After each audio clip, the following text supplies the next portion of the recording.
ಹಾಸನ ಜಿಲ್ಲೆಯ ಜನನಿಬಿಡದ ಪ್ರದೇಶದಲ್ಲಿ ರಸ್ತೆಗಳಲ್ಲಿ ಹೆಚ್ಚಾದ ಕಾಡಾನೆಗಳ ಓಡಾಟ ಸಾರ್ವಜನಿಕರಲ್ಲಿ ಆತಂಕ ಹುಟ್ಟಿಸಿದೆ.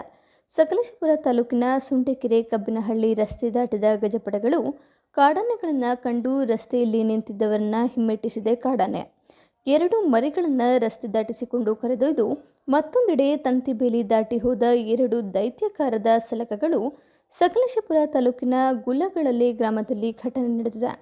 ಸುಂಟೆಕೆರೆ, ಉದಯವಾರ, ಬಾಳುಗೋಡು, ಕಲ್ಲಳ್ಳಿ, ದಿನೇಕೆರೆ, ಕೆಸಗುಲಿ ಸುತ್ತಮುತ್ತ ಹೆಚ್ಚಿದ ಕಾಡಾನೆಗಳ ಉಪಟಳ. ಕಾಡಾನೆಗಳ ಹಾವಳಿಯಿಂದ ಅಪಾರ ಪ್ರಮಾಣದ ನಷ್ಟ ಅನುಭವಿಸಿದ್ದಾರೆ ಕಾಫಿ ಬೆಳೆಗಾರರು. 9 ಗಂಟೆ ನಂತರ ಕಾಫಿ ತೋಟದ ಕೆಲಸಕ್ಕೆ ಕಾರ್ಮಿಕರು ತೆರಳುತ್ತಿದ್ದಾರೆ.